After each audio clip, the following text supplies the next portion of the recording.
Tonight, Anthony Albanese is negotiating his first steps in Australia's toughest job. As our 31st Prime Minister, he and his new government face enormous challenges. He says he'll make the country better for everyone. But considering 2/3 of the electorate didn't vote for Albo or the ALP, it's going to be a tough task. Federal politics never ceases to surprise, but last night's result was extraordinary. A short time ago, I spoke with Nine's chief political editor, Chris Uhlmann, for his take on this historic election. Chris, they say nice guys finish last, but in the end, the builder knocked over the bulldozer. Yeah, absolutely. And what was bulldozed was the Liberal Party. And what we've seen is an epic change in politics. You know, they say that there are decades when nothing changes and weeks where everything changes, and everything changed last night. We'll be seeing the ramifications of this for years to come. Anthony Albanese's rise from humble beginnings, we heard it repeatedly throughout the campaign. It's still a significant achievement though, isn't it? This is a great story. This is a story of a man who did come from very humble backgrounds, from Housing Commission homes, to rise to be the Prime Minister of Australia. It is a great thing that we have a democracy that does that. It says a lot about our great country that the son of a single mum who was a disability pensioner, who grew up in public housing down the road in Camperdown,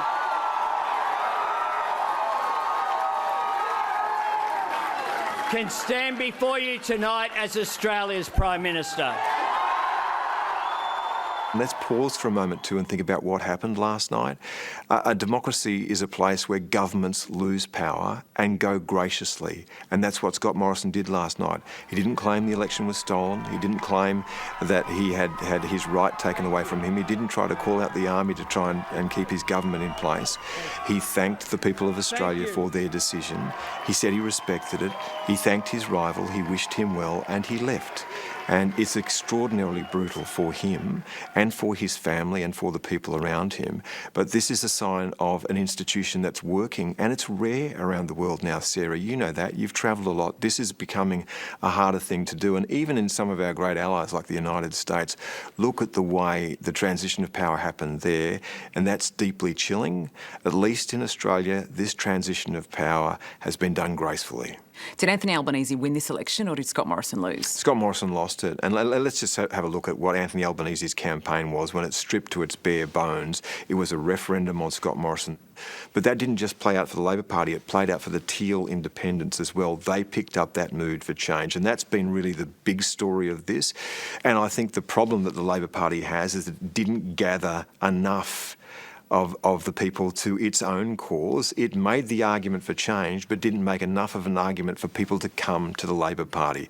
And what we've seen now is an epic decline in the primary votes of the two major parties, which will, behind the scenes, it's an ugly victory for the Labor Party, but it's a win, and they're going to take that. But behind the scenes, the hardheads will be thinking that the trajectory of the Labor Party is also bad. That point you make, though, that people voted for change, but they didn't necessarily vote for Anthony Albanese. 2/3 of the population voted for someone else entirely. Yeah, because there was no great agenda that Anthony Albanese was attracting that vote to. He decided to go small target, not making a big argument for change, but basically just a kind of evolution of the process. People didn't want evolution. They wanted revolution. They got their revolution. They didn't get it from the Labor Party. That presents Anthony Albanese with the problem now. You know, it depends on how this parliament settles, and it takes some time to see the entire shape of it. The interesting thing for him will be he makes the call for unity. He knows people want to hear it. Australia desperately needs it. I fear we might become more divided. The Teal independents took some prize scalps last night in blue ribbon Liberal seats. What does that tell us about the independents themselves? Are they independent?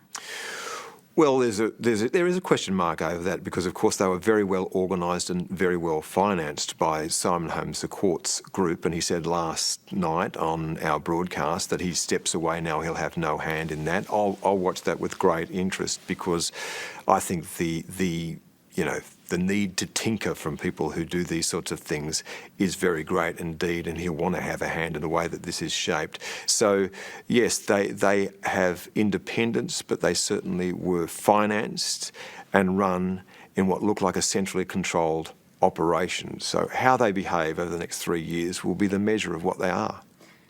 What now for the Liberal Party? They've almost been consigned to the political wilderness. What is their identity? That's a really good question, and it'll be forged in the fires of the internal machinations of the party, and the settlement in this will be brutal internally. And I think that this is a party that will spread out into the suburbs, into the regions. There are votes to be had. They're just not in the inner city. So the message the coalition will take out of this, who knows? But I'm betting at this stage that they won't be going left, they'll be going right. The Liberal Party will take some rebuilding. Is Peter Dutton a shoo-in as the next leader? If he gets into Parliament, I think he's in with a good show. There'll be other hands that will be in the mix. I think Angus Taylor will certainly put his hat in the ring, but whoever emerges from that is a more conservative leader. So don't go looking for the fact that the Liberal Party is going to get the message that there's some kind of progressive value for them, because a large chunk of what's left of their vote doesn't think that way. I mean, politics is a brutal game, and certainly this election proved that. No, absolutely, and none more brutal than watching some of those people go last night. And again, it's very brutal. Some people like to see other people lose and dance on their grave. But I think history will be kinder to people like Josh Frydenberg than it has been in the present. Every parent wants more for the next generation than they had.